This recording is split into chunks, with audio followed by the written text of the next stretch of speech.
There's money in the bank, that's all I can tell you. Second thing, I got a couple of things I mentioned last month. The National Society has asked for volunteers to help write PE exam questions for fire protection engineering. And we're looking for fire protection engineers specifically to help write these questions. We've got 3 volunteers already, but we need 6 to be able to actually work in this project. I've got some information up here about it. It's basically a deal where they have somebody that coaches you. We sit in a meeting type atmosphere, and they basically help you write the question and do it in the right format. So if anybody's interested, please let me know. Second thing is the Nfpa Convention. Again, is in Minneapolis this year in May. And so there'll be several thousand people showing up to visit our area. And we want to do them a good show here. We've got several responsibilities that our group has to help out with. One is that there's a local chapter breakfast. And it's essentially our own local chapter meeting held during the convention. But typically there'll be a speaker, and there's engineers from around the country and other disciplines as well that come to this breakfast. And it's a good way to get some exposure to the national group, but we need help setting that breakfast up. We have to get the room, get the catering, get some corporate sponsors. We also have to help out with the SFPE national booth for a couple of days. We help out with a raffle that they put on, and it sounds like some busy work, but it's actually a good way to meet a lot of people and get to know the national office a little bit, and to help represent our group. So if anybody's interested, I've had several people already contact me about this, and we're probably going to start having some meetings in the near future to start getting some of this organized. So you can either call Ken or myself if you're interested in doing that. Let's see, another item, kind of a biased concern. The SFPE National Group is asking for volunteers to help with an advanced sprinkler design course. It's a course that's meant for engineers that want to learn more about fire protection and what they should put on their drawings and their specs and so forth. We've already had the introductory course, and there's been a request to do an advanced one. We're looking for people to help write the course. And naturally, if you start writing the course, you end up possibly being a speaker if you want to. And I happen to be chairman of that committee, so if you don't volunteer, I'll just start calling. I don't see anybody from the fire marshal's office here, so I don't think I'll have a fire marshal's report tonight. So with that, I'll introduce our speaker, Kraft. He's with Art Management Associates and is here to discuss OSHA safety requirements. He's been in the industry for 25 plus years and in construction safety for 18 years. With that, help me welcome Artie. Well, thank you. Winter's here. 10 inches of snow in Grand Forks. Everybody excited? We're going to spend, as I told Al, it usually takes me about 40 minutes to introduce myself, so I'm going to make it very short. You only give me 40 minutes to do my whole presentation. I've been in the business for quite a while. I've been in safety for about the last almost 18 years. I deal strictly with construction personnel. And as we were talking at the table, and I'm going to deviate just a little bit, I want to talk a little bit about OSHA, but one of the things that we sell, as we were talking at the table, we sell safety in dollars. The safer you are, the more profitable you are. And this whole business of safety, rather than looking at it as something that is going to cost you dollars, you and I need to start looking at safety that says, we can use safety as a profitable tool. The money we spend comes back like 10 times. I'll just give you a couple examples. We're talking about one of my clients, for those of you who are familiar at all with workman's comp, has a .2 experience mod rate. He does about $40 million worth of work a year. His payroll runs about $8 million. You can imagine the dollars that he makes on a 0.2 experience monitoring.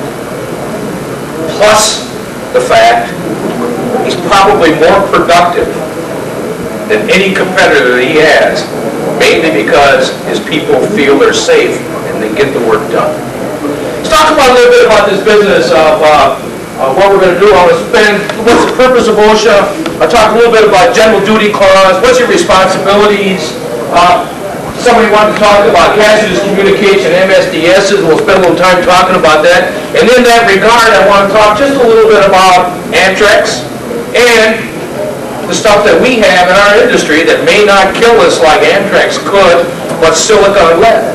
What are we doing about it? What's happening? What should we do about it? A little bit on multi-employer relationships, and I want to just touch at the end. We have a new standard going into effect as in January, which is going to affect record keeping. May not affect any of you as such, but we have effective as the first of the year.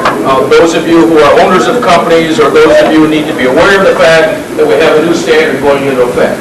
Purpose of OSHA, what is it? The Act says to assure safe and helpful working conditions for working men and women by authorizing enforcement of the standards developed under the Act. Keep in mind what this says. You have to read it literally. What does it say? It says, to assure safe and helpful working conditions for working men and women. Keep in mind, OSHA is an employer-employee relationship. It's the employer's responsibility to be able to assure safe and helpful working conditions for working men and women. That's the employer's responsibility. If you don't do that, there is enforcement of the standards developed under the Act, and those of you who have been associated with OSHA and had penalties know that the penalties can get big. We look at this business of the general duty clause, what your responsibility is. You as employers, your responsibility is to furnish to your employees a workplace free of known recognized hazards. What's a hazard? Anybody know? What's a hazard? What's a hazard? A dangerous condition. Any condition that doesn't even really have to be completely dangerous. Any condition that possibility exists could cause any harm to you. We deal with, in the profession, we talk about hazard as substances, situations, or conditions capable of causing harm. The general duty clause for OSHA says, number one, it's the employer's responsibility to furnish to the employees a workplace free of known recognized hazards that are causing or likely to cause death or serious physical harm to the employees. So it's incumbent upon those who are employers and those who have responsibility under the employers to be able to know what are your hazards. How do you recognize it? What are they in your industry? I will tell you, number one, for those of you who are not familiar with what we call the standards, the 1926 standards, everything that's in that book, where it says you shall do something, is a known recognized hazard. And it's mandatory that every one of you comply with those regulations. Secondly, the standards go back and it says each employer shall comply with all the standards, and then it says for the employees, employees shall comply with all rules, standards, orders issued pursuant to the Act as to how it affects it.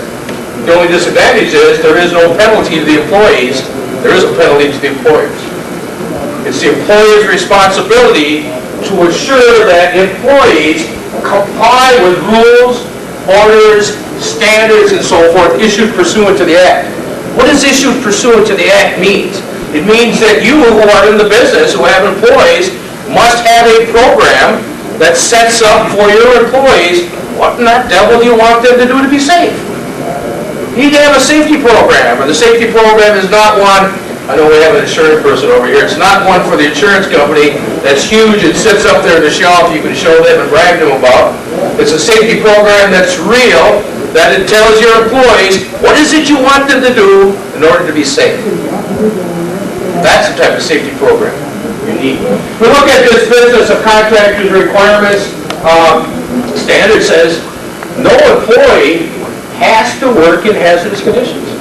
It's the responsibility of the employee to say, I will not work in these conditions if I consider these conditions hazardous to my safety and health. You can't fire them. Now, you can fire them other ways. But theoretically, you cannot fire an employee for refusing to work in a condition that he or she feels is hazardous to his health. We look at the standards that says, number one, an accident prevention responsibilities. It says you as the employer must initiate and maintain some type of program to be able to inform the employees of what they're supposed to be doing. You gotta have a safety program.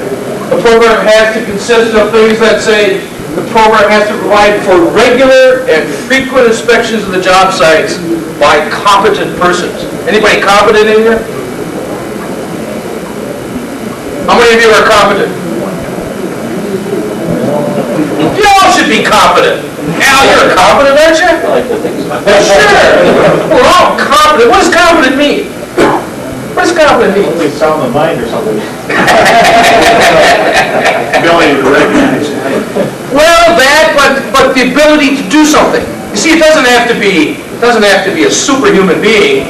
In Osha, we consider it be the ability to be able to recognize hazards, absolutely. But being competent, number one, you could be a competent fitter, you could be a competent engineer, competent salesman. What does that mean? When you're competent, what does that mean? Successful. You have the training, the ability, and the knowledge to be able to do your job. See, in safety, we talk about competent different. We say competent person, somebody who is capable of identifying existing and predictable hazards. So somebody, if you walked in this room today and you were a competent person, what would you consider to be a hazard, existing hazard in this room, or a predictable hazard in this room? The bar. Absolutely. You guys are fire engineers. What could possibly happen in this room? You got a kitchen here. I mean, we have place. Is it the possibility there could be a fire in this place? How about the ceiling? It's a possibility. Possibility the ceiling could fall in? Built by a little bit. Unlikely, that's right. But the possibilities. So if you were worried about the ceiling, what would you do? Get out of here. Absolutely, you get out of here, wouldn't you? See, competent person says in order to be a competent person, you must have authorization to take prompt corrective action to eliminate hazards. Which is what? Get out of there.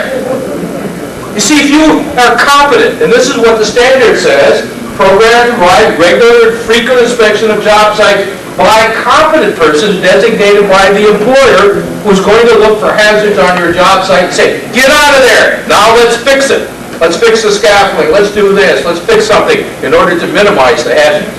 I would like to say eliminate the hazards, but that's not always possible. We want to mitigate the hazards to bring the risk down where it is unlikely that something could happen. See, we deal in risk. Safety deals in risk. We can't eliminate all the hazards. We look at this business that the employer's responsibility to instruct all employees in the hazards on their job site. Employee must have a program, number one, that says you have to make an effort to be able to identify hazards. That means for those of you, your hazards, Al, are different than your hazard for your employees and for your hazard for your employees. You have to make an effort to be able to identify for the employees the hazards associated with their workplace and what are your rules, your regulations, and your procedures to be able to minimize those hazards. You must make an effort to be able to have effective communication of safety policy training.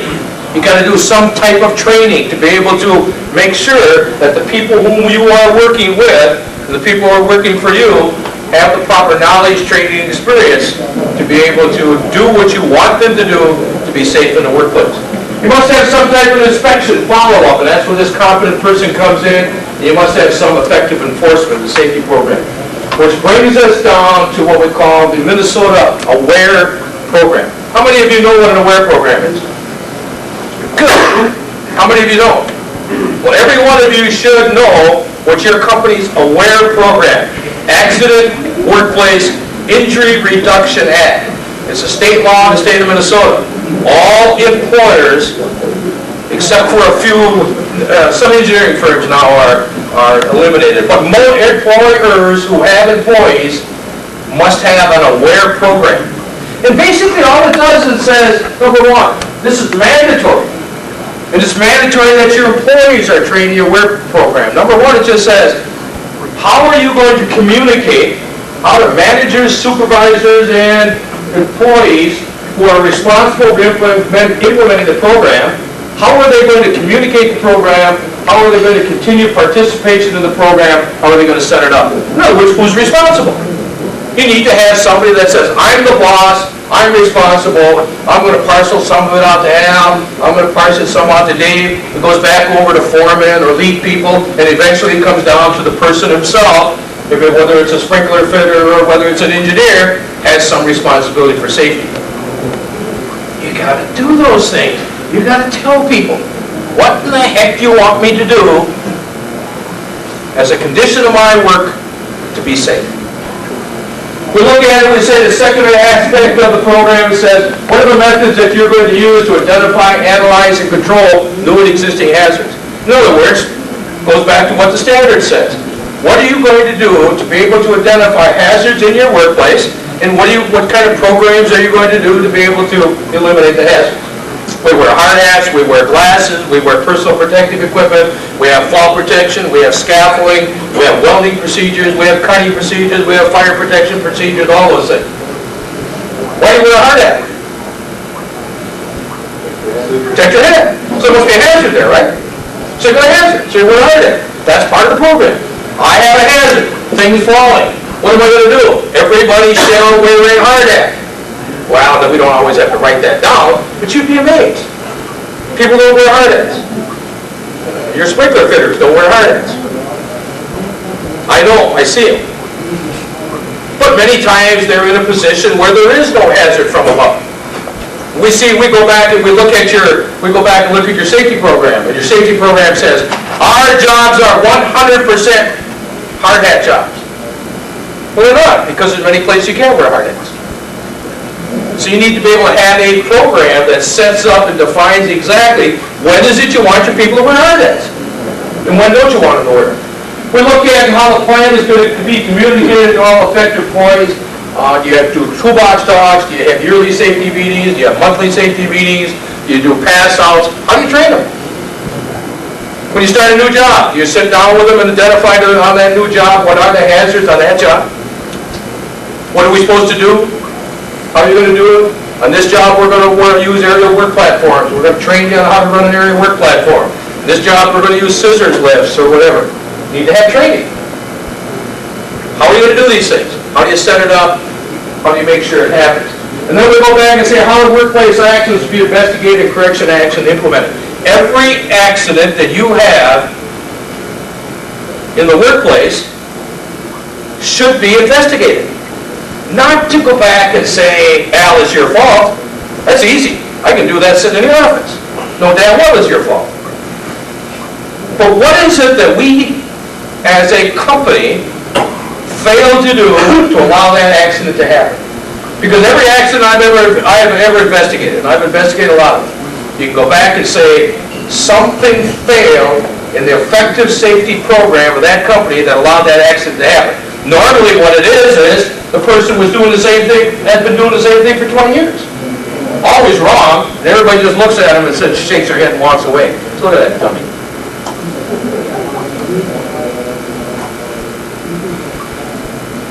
In this business of safety, the reason we investigate accidents is to be able to define and establish what we have to change to make sure that accident doesn't happen again.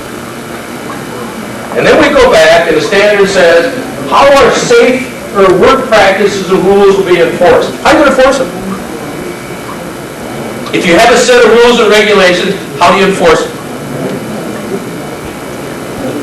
You penalize them?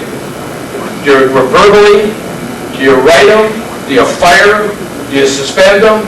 What kind of enforcement policy do you have for your rules and regulations? And if you don't have an enforcement policy, you don't have a policy at all.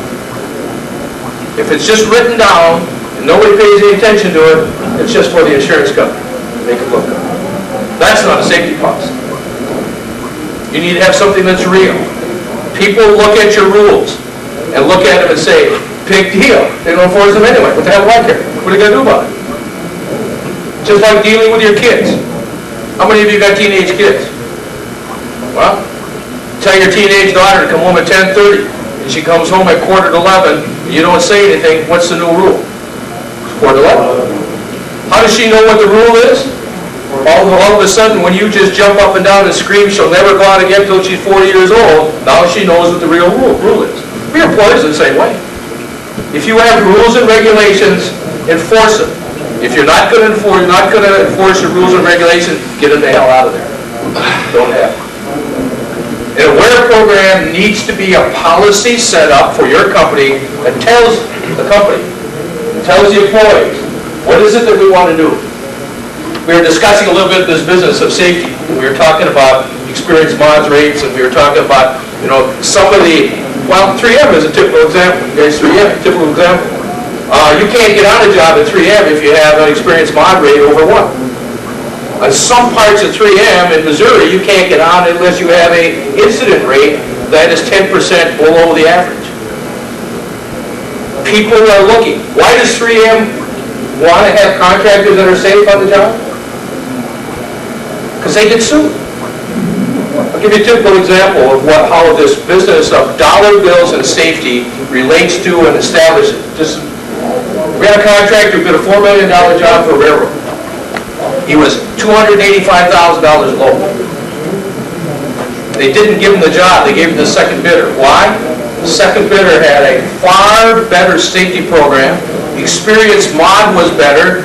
Their incident rate was better. They were doing a better job. Guy couldn't believe it. He says, you gave away almost $300,000? The guy in the railroad says it's pretty simple. Yes. If somebody gets killed on your job, or there's a serious accident, what do the headlines say? Burlington Northern kills worker. Down someplace deep in the article, it says contractor X, or the man was employed by contractor X. Whose attorneys get involved? Burlington Northern, or 3Ms, or IBMs, or Marshall Fields, or Targets. People are looking at safety seriously today for dollar bills for their protection. But look at this whole business of safety as an attitude. And we look at this whole business of safety as something that has to be done. How many of you know that if you have more than 25 employees, you need to have a safety committee? How many of you have safety committees? You do. Who's got your Harris? You got a safety committee, don't you? How many rest of you got more than 25 employees, you need to have a safety committee? If you have an experienced mod rate of over 1.4, no matter how many employees, you need to have a safety committee. What's the purpose of the safety committee? Get the employees involved. Who knows more about safety than the guys who are actually out there? I don't. You don't. The guys out there know what it takes to be safe. And you want to get them involved in a safety committee to be able to effectively start out and put your safety program where it should be. Each employee required by Minnesota statute, section 176-232, to establish and administer a joint labor management safety committee. If you have more than 25 employees, it's mandatory. It must meet quarterly minimum. It needs to be, if you have a collective bargaining agreement, needs to be generally the labor part of it is picked by the union or the collective bargaining agreement, and you pick whatever labor side. It doesn't have to be even, but you need to have a workable committee to get it done. Let's talk a little bit. By the way, if you have any questions, just go ahead and raise your hand. I know I'm talking fast. We've got a lot of stuff we want to get through, but if you have any questions, just raise your hand. I'd be more than happy to answer. I want to spend just a couple minutes because there was some concern talking about this business of MSDSs and what we call hazardous communication, or in Minnesota we call it Minnesota Right to Know. In Minnesota Right to Know, what the standard says is all employees have a right to know all the dangers of all the chemicals in their workplace. Every employee has the right to be trained in the hazards associated with whatever chemicals you have in your workplace, the training to be done annually after initial training. Well, how many chemicals you got in your workplace? What do you got for chemicals?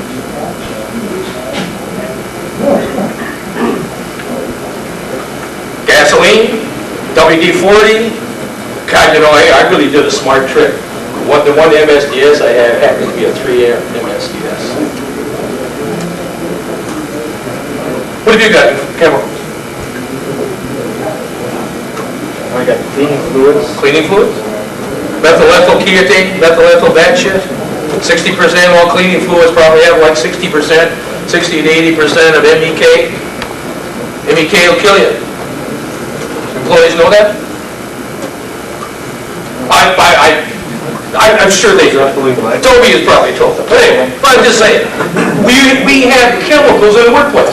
We have cleaning fluids. We have pipe compounds. We have pipe. What's the hazard with a piece of pipe? Drop it on your toe is one. But what else?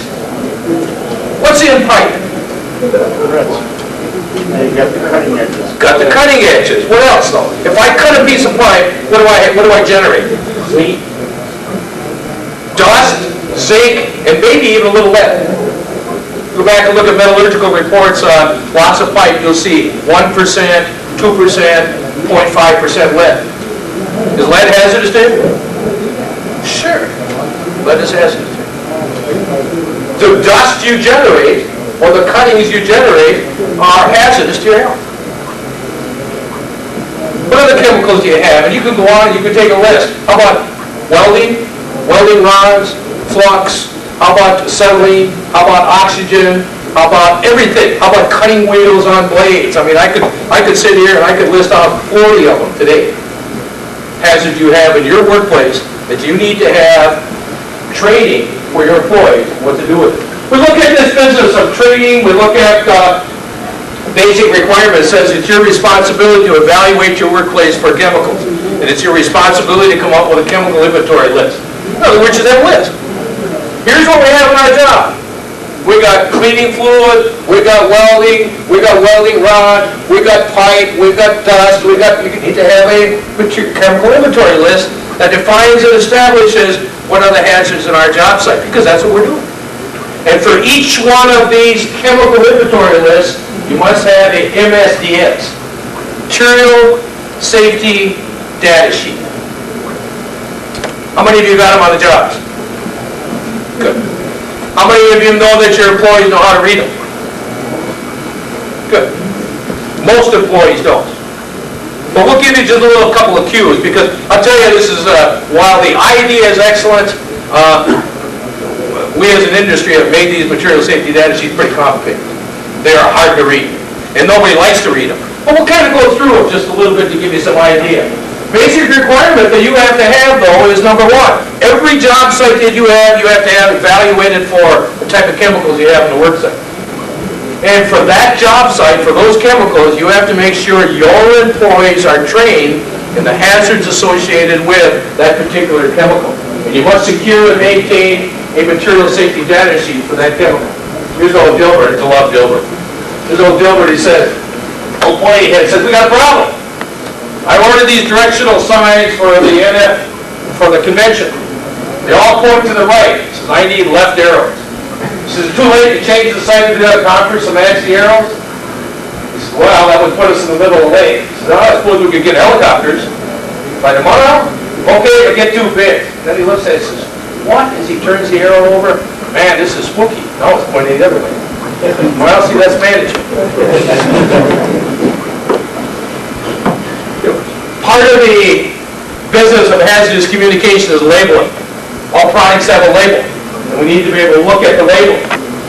National Fire Protective Association label, typical flammable health, reactivity, special hazards. And people need to be able to know and understand what these numbers are. And this is pretty simple. You can just tell people, if it's 0, there's no hazard. If it's 1, it's slight. If it's 2, you better read the material safety data sheet. If there's a 3 in there, you better wear special equipment. If it's a 4, run like hell. See, all people need to know. They don't need to know. They don't need to know slightly flammable, extremely flammable. In fact, they don't even care. They want to know, what the hell does that number mean? What am I supposed to do? Well, if it's a 0, it's no hazard. If it's a 1, it's slight, watch what you're doing. If it's a 2, read the material safety data sheet, there's something going on here. If it's a 3, requires special protective equipment. Whether it is a fire extinguisher right next to you, whether it is a respirators, whatever it is. And like I say, if it's 4, get out of there. You shouldn't be screwing around with it unless you've had the proper training to be able to utilize what it is. We'll look at all kinds of different types of labeling. All of them mean something. Flammable with a 3. And a lot of them have different symbols in there, numbers in there, that designates on a truck, for example, designates the type of chemical it is. We look at poisons. We look at all these things, methyl ethyl, bad shit, going to get in our way. Here's one for beer. Flammable, hazardous, reactivity, special hazard. Gas respirators, you need aspirins, you need a bucket, you need a designated driver, you need plenty of sleep. And those cause irrational behavior in laboratory rats. Well, those of you who drink a lot of beer know damn well that it targets your organs, and all those things are true. We look at this business of material safety data sheets. And I'll give you an example of just a typical one. Manufacturer's name, emergency telephone number, address, telephone number for information. See, what's the name of the product? Who made it? Where is there an emergency telephone number that I can call to get information on? That's important for the employees. They need to know that. Secondly, we go back and we look at what the hazardous ingredients that identify information. Most people could care less what the hell's in it. They could care less. They don't care what's in it. I wouldn't bother people with it. Yeah, if you're going to design a ventilation system, you're going to design some system, work with it. Yeah, you need to know some of this information. But for your employee, what do they care what's in it? All they want to know is, what's it going to do to me? What's the physical and chemical characteristics, boiling point, vapor pressure, vapor density, solubility of water, appearance and odor, specific gravity, melting point, evaporation rate? Who cares?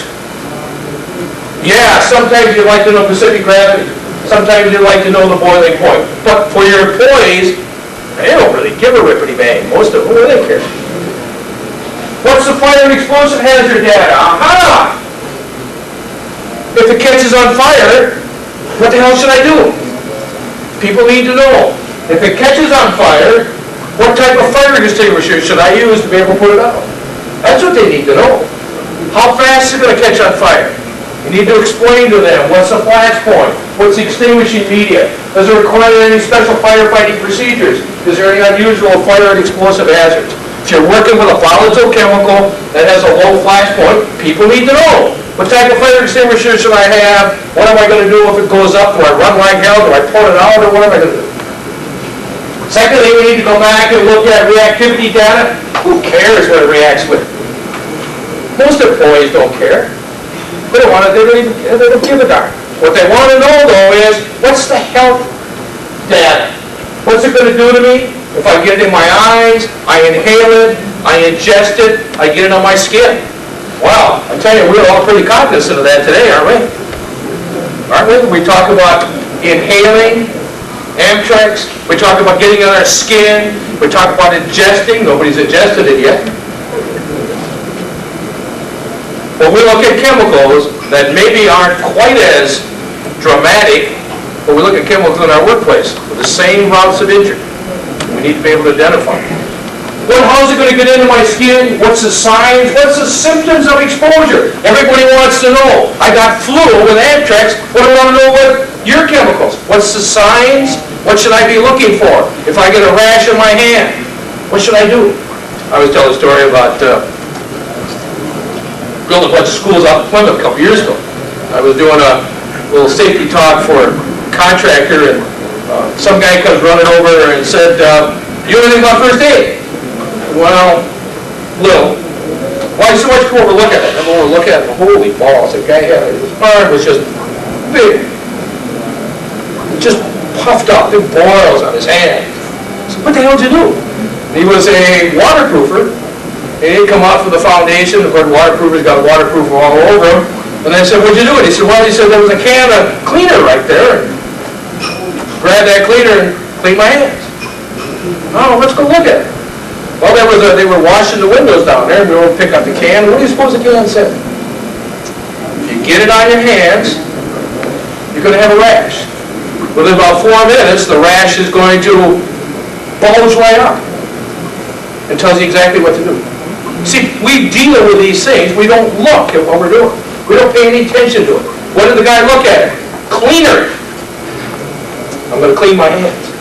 Well, skin. Affected the skin. The guy was all right there. 2 days later, he was back to work.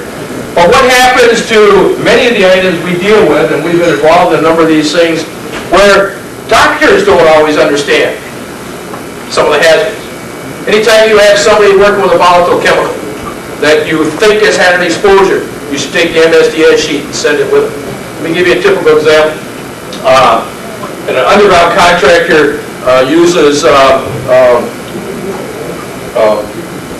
salt tablets for disinfecting the pipe, water line, what do they call them? Well, saline, but anyway, whatever. The chlorine tablets was the name. Well, we don't make it different anyway. There's a whole jar in there. So some guy comes back up to one of his trailers, and this is about 2 years ago. There's a 15-year-old kid laying on the ground, sicker than hell. You can see him thrown up, and there was this can of chlorine tablets, HTH tablets, sitting there. They grabbed the kid, threw him in. They were about the boonies, threw him in a pickup truck, took him into town. Luckily, they took the material safety data sheet with them. Now, if somebody is sick to their stomach, what's the first thing normally people do? What do you make them do? Pump your stomach up and make them throw up? Doctor would have made this kid throw up, he'd have died. Material safety data sheet specifically stated, do not make him vomit, because it would drown himself in his own food. So we have information on material safety data sheets that are important for both medical people and for you on the job. We look at provisions for safe handling. We look at precautions for safe handling. We look at controlling. If I have a hazard, what does the manufacturer tell me I have to do? Do I need to wear respirator equipment, 3M respirator equipment? Do I need to have local exhaust? Do I need to wear protective gloves? Do I need to have other protective clothing? What's the work hygiene process I have to have? In other words, if in fact I'm dealing with a chemical that is a hazard, what am I supposed to do to be able to mitigate that hazard? And the manufacturer tells you that, right? Material safety data sheet. And then you go through, and here's just a typical example of material safety data sheet. Happens to be a 3M Super 77 spray adhesive. And all this does is go through and tells you that, gives you identification number, gives you when it's issued, tells you the manufacturer up there, gives you the ingredients, gives you all the physical data, gives you the fire and explosive data, flammable limits down here, talks about extinguishing media, how you put out the fire, talks about special firefighting procedures, reactivity, talks about environmental exposure, what happens if it spills, what's the recommended disposal, what's the environmental condition, what's the regulatory information. And then it goes through and talks about suggested first aid. If you get it in your eyes, you get it in your skin, you inhale it, you ingest it. What do I need to be able to do for my eye protection, skin protection, ventilation protection, respiratory protection, prevention of accidental ingestion, etc., etc. Tells you right there. If I'm dealing with this product, this is the manufacturer's recommendation, what we have to do. You got to tell your employees that. Your employees need to know that the manufacturer says that you have to do this and do that in order to be protected from the hazards associated with that particular chemical. That's the idea behind material safety data sheets. Precautionary information, health hazard data, etc. All of these things, and it tells you health hazard data, gives you information as far as headaches. Precautionary information gives you information relative to headaches, etc., all the way down there, what I'm supposed to do, material safety data sheets. What's the important information your employees need to know? Don't give them all the stuff about that they don't understand. They need to know, number one, what's the product, what's an emergency telephone number that I can call to be able to get information, a 24-hour telephone number. If I'm home at night and I start getting a rash, and I start getting boils, what am I supposed to do? Call this number. It's there. What is the fire hazards? What's the health hazards? What's the first aid? And what's the protective methods I need to be able to do in order to protect myself from any hazards associated with this product? We see people dealing with vapor pressure and vapor density and solubility in water and specific gravity. Who cares? People want to know, what's it going to do to me? What's the signs? What's the first aid? What the hell should I put on my body to be able to protect myself? And if it catches on fire, do I have the right fire protection equipment or media here in order to be able to put it out? So that's material safety data sheets. That is really hazardous communication. There's a lot more to it, but on the other hand, you need to be able to deal with as a minimum. Where do you keep your material safety data sheets? Are they available to the employees? They have to be. Employees have to have access to material safety data sheets. In today's environment, we can use computers, we can use faxes. There are all kinds of, I can give you computer sites where there are thousands of material safety data sheets on that you can get. But you need to be able to have those sheets there available for your employees. Benefits of the rule. Proves employees, I want to talk just a little bit about, any questions before I go on? Skip over some. Question. I want to talk about the record keeping, but before I get on the record keeping, I want to talk just a little bit about, just for a couple minutes, talk just a little bit about this business of material safety data sheets and our exposure to silica and lead. What's silica? Sand. Where does it come from? From rock. What's in cement? Or in concrete? Cement. What's in cement? Rock. Also, what's in concrete is sand. Could be silica. Anytime that you are involved with cutting, breaking, finishing, doing anything with concrete, possibility exists of silica. What is silica?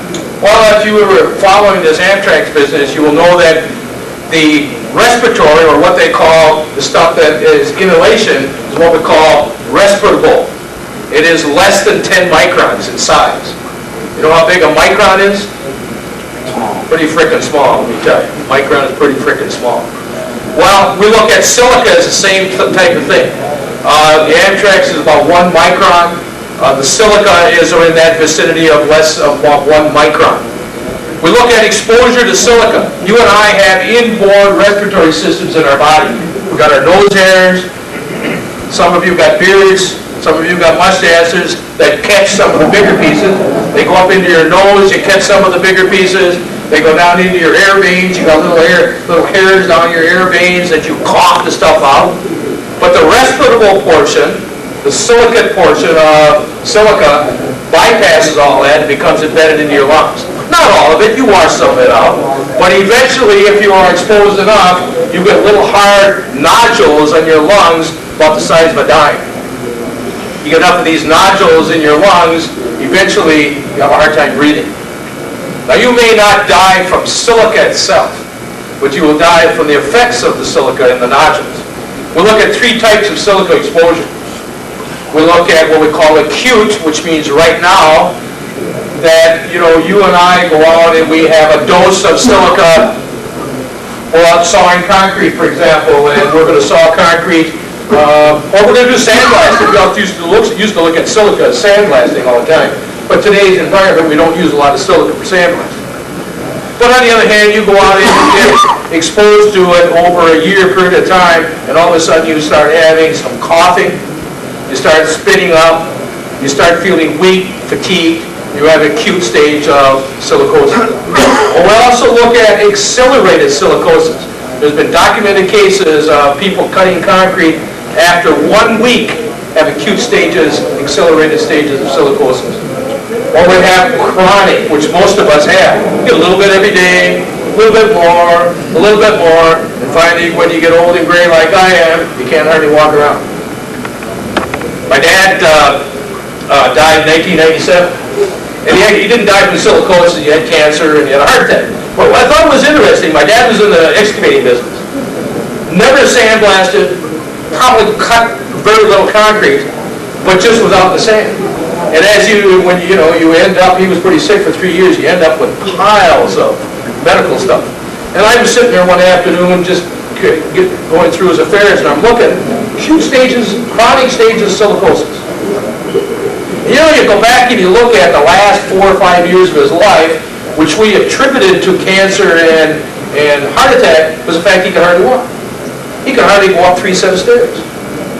He had to stop about each stair, between the coughing, the hacking, the weakness, and the fatigue.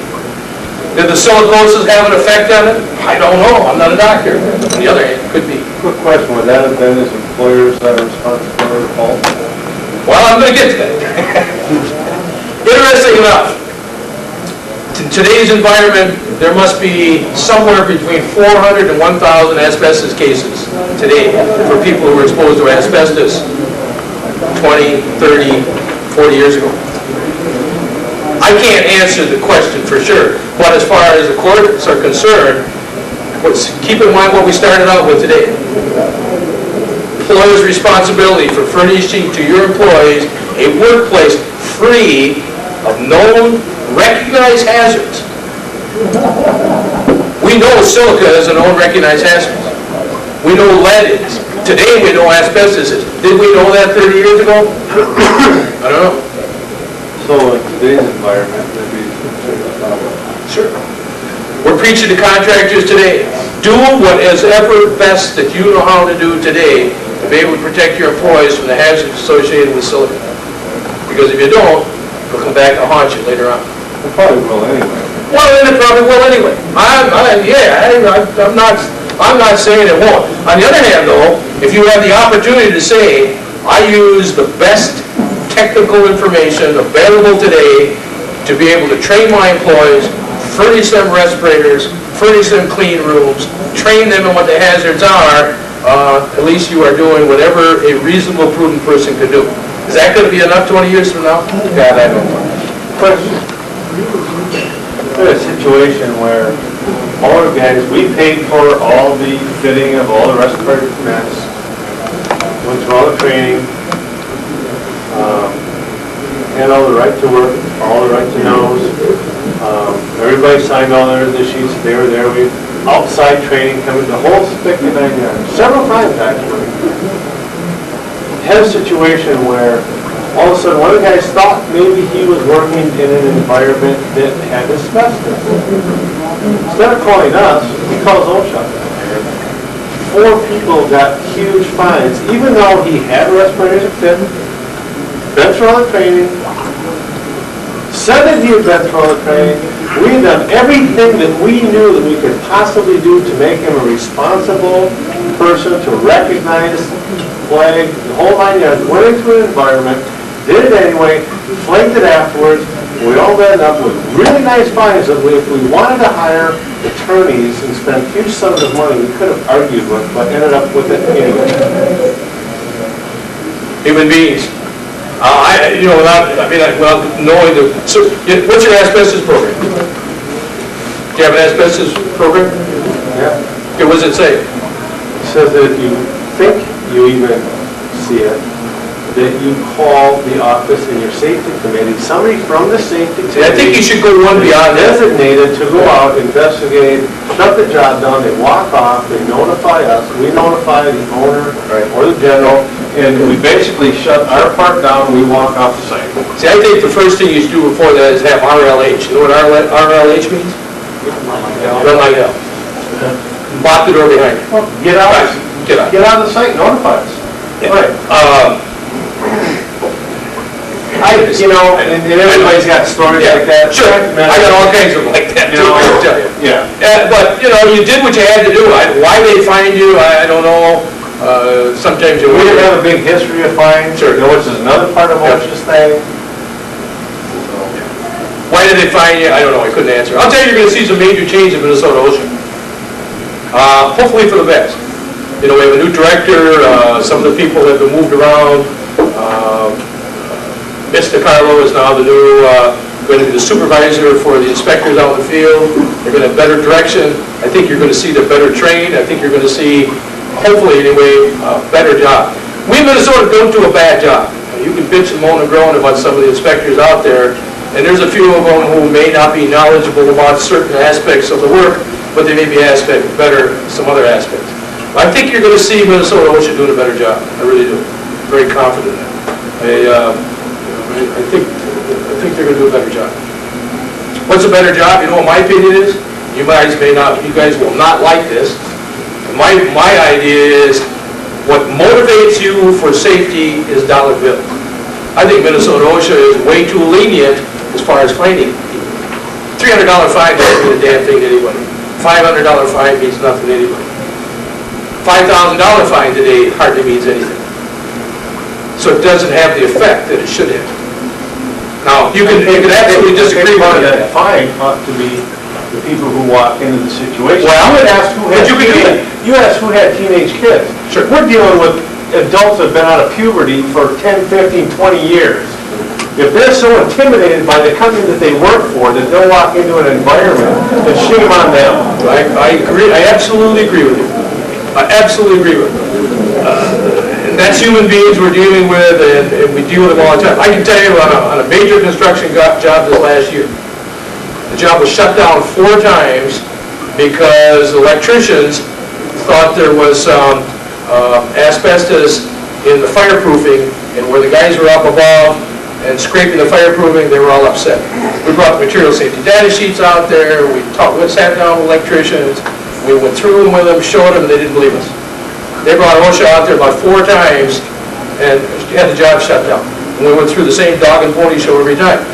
No indication. We brought out centrifuges, we brought out all the equipment, tested everybody, not an iota of either asbestos or silica, and they were all... But the sad part is, if all of a sudden something showed up, you know whose responsibility is that? You are. The contractor. You are responsible. You're the employer. Contractor. You are the employer. You're absolutely responsible. That is correct. Yes. It's not easy. It is not easy. We're dealing with human beings, and I will guarantee you, you're going to find it worse with all this business about the Amtrak's and the whole works. You're going to find it worse. I think people are going to be looking for things as such. What do you and I have to do? We've got to do a better job informing our employees what they should do. I think communication and informing employees of what's going on and do a better job of communicating with them that you are, number one, interested in the safety of the employees. It has nothing to do with the fact that maybe you're motivated by dollars in the end, but most of us don't want to see anybody hurt. To have an effective program, to set it up, to do it and enforce it and get it done. That. Even attorneys are motivated by dollars. Who is? Questions? I want to finish up here. I just want to spend, for those of you who are interested and want to know new record-keeping procedure going into effect the first of the year. And all it's going to do is some benefits of the rule involves more employee involvement. It's going to create little simpler forms, hopefully. I can't believe the government ever came up with a simpler form, by the way. Provides a little clearer regulatory requirements, which I think is true. It increases the employer's flexibility to use computers. Some of the benefits of the rule. What happens here, we're going to have updates to your record-keeping forms. For those of you who are not familiar with it, your company is now keep what we call an OSHA 200 log. That lists all the recordable injuries that your employees have during the year, and lists the lost work days and etc. and the days away from work. Now there's going to be an OSHA 300 log. It's a log of workplace-related injuries. An OSHA 301, which is your first report of injury, and you also have a 300A, which is going to be a summary of your workplace injuries and illnesses. But just give an idea what the form looks like. It's downloadable on a computer. You can download it off of OSHA. You can use a computer to utilize it. This is your injury and illness incident report, summary of report. But the interesting thing about the summary of the report is also going to have to put on there incidences. You're going to have to look at an incident analysis of your job. In other words, what an incident analysis is a factor that compares you to other people in your SIC code. Average in the state of Minnesota, we have an incident rate of about 12.3, which means 12% of all the employees have had an injury during the year. That's what the average means. And you Based on hours? Pardon me? Based on hours. Based on 200,000 hours, you take the number of incidents times 200,000 divided by your hours, and that gives you a number. That number is a incident, and you can do this for lost work days, you can do it for all kinds, but it's an incident report. And you can compare yourself with everybody else within your industry along those lines. That information is going to be now put up, and you're going to turn that form in on an OSHA 301 log starting at the first of this year. The only other major thing that is going to happen eliminates different criteria. You've got a better explanation for recordable injuries. In other words, what is a recordable injury, what is not a recordable injury. You've got a recording criteria decision tree that you can go back and look at, work-related injuries. And the only other thing that's going to happen is you're going to have to require records that include a lot of work-related injury or illnesses we felt in the following. So while it is, everybody is making it so complicated, I don't think it's that complicated, but it's here to stay. We're going to eliminate the term lost work days and focus on days away from work or days that you have to transfer somebody. The new rules for counties that rely on calendar days instead of work days. Requires employees to establish a procedure for employees to report injury and illnesses and tell their employees how to report it. It's going to be a procedure as far as discriminating against employees who do report injuries. We have people do that now. They fire you, report injury, you're fired. That happens. Prohibits employees from entering individuals' names, so you're not going to be dealing with names as much. That's going to be discriminate for employee privacy. And other major thing is it's going to require the annual summary to be posted for 3 months instead of the summary posted 1 month. OSHA 200 logs need to be posted until the month of February. Starting in year 2003, for the year 2002, it will be posted February, March, and April for 3 months. When does it get posted? Where the employees can see it. So State and federal? this is federal. That is correct. This is federal. This is a federal requirement for your OSHA 200 log or now OSHA 300 log.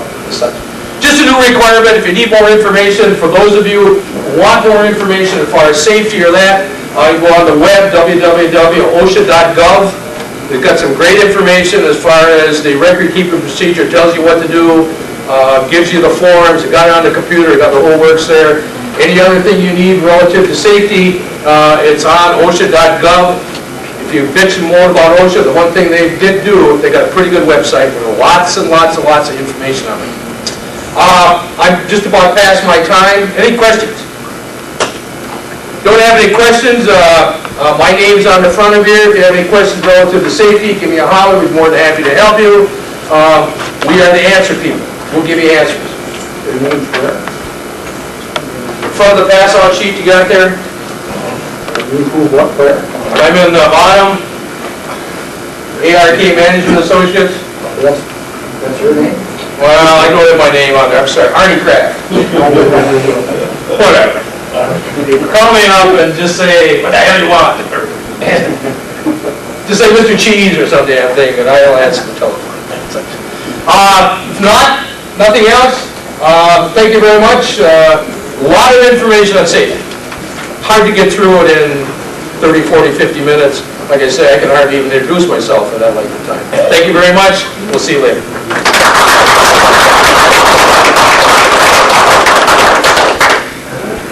Thanks a lot, Arnie, for speaking here for us. We appreciate it very much, taking the time to do that. I don't really have anything else. Next month's meeting will be special suppression systems. We're going to have 3M, Kidda, and Great Lakes coming in to talk about their products. So we'll look forward to seeing you then. If any of you didn't get receipts that need them, I've got some that Ken gave me. So I don't know if you got receipts to everybody. Otherwise, thanks a lot. Okay, good. Thank you.